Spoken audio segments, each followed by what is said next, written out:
জগৎপতি ঠাকুর আছে, এতদিনে ঠাকুর মুখ তুলে তাকিয়েছেন, মৃত্যুরটাই বাকি।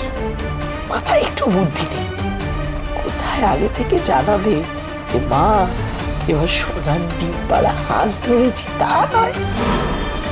ভালো হচ্ছে, ঠাকুর যা করেন মঙ্গলের জন্য করেন। থাকবো না এই বাণীর সঙ্গে। বাণীর সঙ্গে থাকলে সারা জীবন কষ্ট পেতে হবে, সারা জীবন আমাকে গরিব হয়ে মরতে হবে। না, থাকবো না।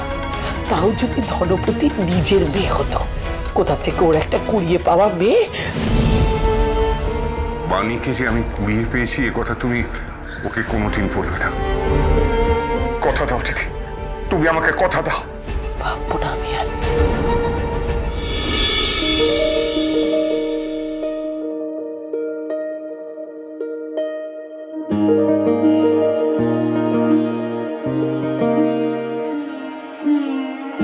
অগোছালো এ জীবনে এলো কেন বেলায়, ও মনের কথা শুনে বুঝি দূরে থাকা যায়।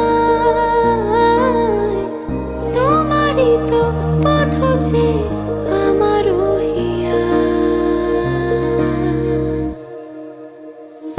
দরদিয়া ও মোর দরদিয়া, দরদিয়া ও মোর দরদিয়া, দরদিয়া ও মোর দরদিয়া, দরদিয়া ও মোর দরদিয়া।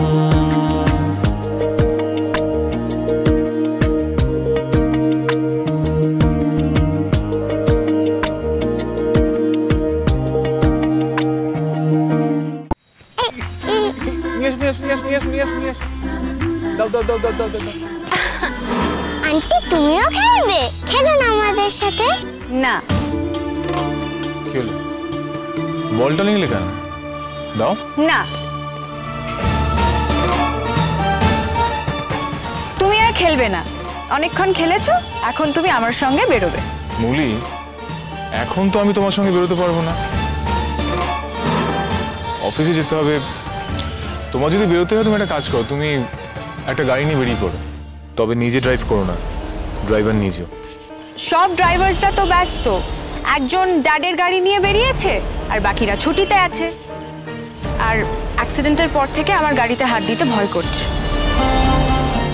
না না না, ও কথা একদম না মৌলি, তুমি মোটে স্টিয়ারিং করবে না। ও বাবা, মাথার উপর এখনো কেস ঝুলছে, একদম না। অনিরুদ্ধ, যাও না বাবা, ওর সাথে একটু যাও। মেয়েটার তো মনটা তেমন ভালো নেই না, একটু বাইরে বেরোলে তবু মনটা ভালো হবে। একটু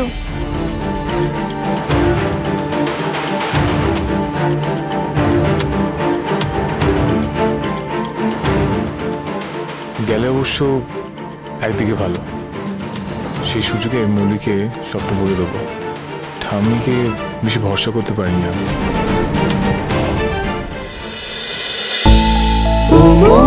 ও মোর দরদিয়া, সোম থেকে রবি প্রতিদিন সন্ধ্যে ৭টায় স্টার জলসায় ও জিও হটস্টারে।